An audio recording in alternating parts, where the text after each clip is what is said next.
Yo, yo, yo! What is up, YouTube? I am here with another Catch a Monsters video, and before the update hits, I'm going to be talking about the top 5 best monsters to have right now. So, starting off with the first one, we have Mecha Volt. Now, obviously, I don't have the highest Mecha Volt, which I wish I did, but Mecha Volt coming in at 5th place because Mecha Volt is one of the older ones. However, he is still super strong. Like, his base stats are incredible. On top of that, he has a stunning AoE ability, the first AoE stun that we have seen, and he is just an overall really good, strong pet. Now, however, he is held back due to his cooldowns and his passive not being the best passive. However, he is still a really strong candidate for the game, and he is easily in this top 5 list. As you can see, he is tearing through everybody, and his AoE is a pretty good size. So yeah, definitely top 5. Next up, we have the Kabot Wing. Now, if you don't know who this is, he is one of the newest pets, and he is also the rare spawn on the new island. He has Frosty Dart, which is a 3-second cooldown, and Frosty Breath, which is an 8-second cooldown. Now, he wouldn't be so low on the list, coming at number 4th place, but he is, unfortunately, is what known as a glass cannon. So, if you don't know what that is, basically means even though he is max level right now, a B rank max level, he is only at 700 million HP, whereas a normal high ranker would normally be closer to 1 billion. Now, seeing as this is so, his damage definitely keeps him up into this tier list, being it so that he also has incredible DPS, as you can see here. He has a 3-second cooldown, which he can just normally blast anything that really comes his way. On top of that, he has his Frosty Breath, which can basically, stun and slow any monster, and it's a huge AoE. So it's definitely a very good move, and I put him just above Mecha Volt because his damage actually rivals that of Mecha Volt, and on top of that, it's better. But on top of that, his DPS is also just really good. So he's only really good if you have somebody like a Lunavox to kind of taunt for him and take the aggro while he hits in the background. But yeah, definitely top 5. Now, sitting at number 3 spot, we have the Eclipse Knight. As you can see, he is my personal favorite, best model in the game in my opinion. He has 3 abilities, which he was the best monster in my opinion in the game until they unfortunately nerfed all the passives.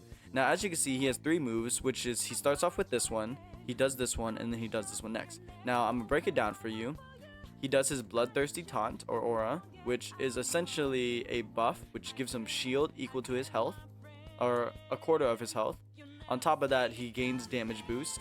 On top of that, he has a Crescent Blade, Reaper's Crescent, which basically hits, 4 wave attacks, which are pretty big AoEs in itself. And on top of that, he has a Void Orb, which is a giant circle or orb he throws at people, and it stops animations. So that is really good. And unfortunately, he was nerfed due to, I guess, people stacking too many passives. So that's a bit unfortunate, and that is why he will be number 3 on the list. But alright, moving on to number 2 on the list. Now, this one was a bit hard to decide as they are both pretty close, and it really does depend on how you're using them. However, Kitsune will be 2nd place in my opinion. Now, the 2.6 billion HP for a plus 10 A rank is still really good, and the 176 million damage is also really good. So this is a very balanced monster, really good damage and really good HP overall. Now, if you don't know the skills, the passive is insanely good. In the Endless Spire, he is definitely a Spire pet, by the way. You negate 30% of the damage taken for the entire team. That is insane. And for the Charming Wind ability, this is I believe it's its stun. It's an AoE stun ability, and this fires 4 fireballs at the enemy. So, as you can see here, it has a very nice wide variety of moves. As you can see, it's also an AoE stun. If you can see it here, give me just a second. He will do it in just a second. Okay, there it is. Yeah, an AoE like tunnel kind of stun. It is a super good ability, especially if you have 2 of these stacked on top of each other. They are very good. If you don't know who this is the person you get from a Valentine's Rift that you have to be level 24, unfortunately. But yes, this is what you get, and this is as powerful as it can get as a level 8. But yeah, moving on to number 1. Alright, moving on to number 1, we have Lunavox at the number 1 spot, in my opinion. Now, even though their range was slightly nerfed, it is still a super duper strong monster. Now, in my opinion, it's really good in team builds because 3.6 billion HP for a +9 A rank is insane. I saw that an S rank can get up to 5 billion HP.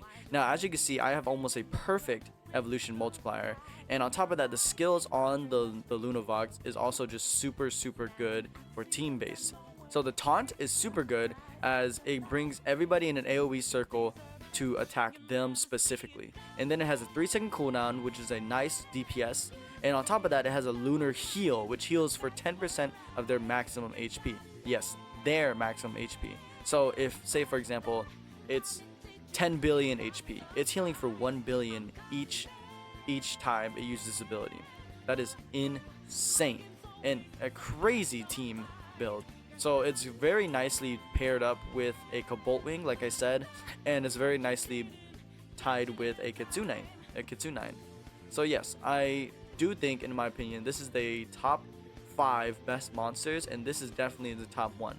So as you can see, it's a lot of variables that you have to really think about, but it was pretty close. But in my opinion, the Lunavox is gonna take the top 1 spot. Now, definitely leave in the comments what you guys personally think and what I got wrong. But yeah, definitely leave in the comments which ones you guys would place and what tier list you guys would do. But yeah, I will see you guys in the next video. Later.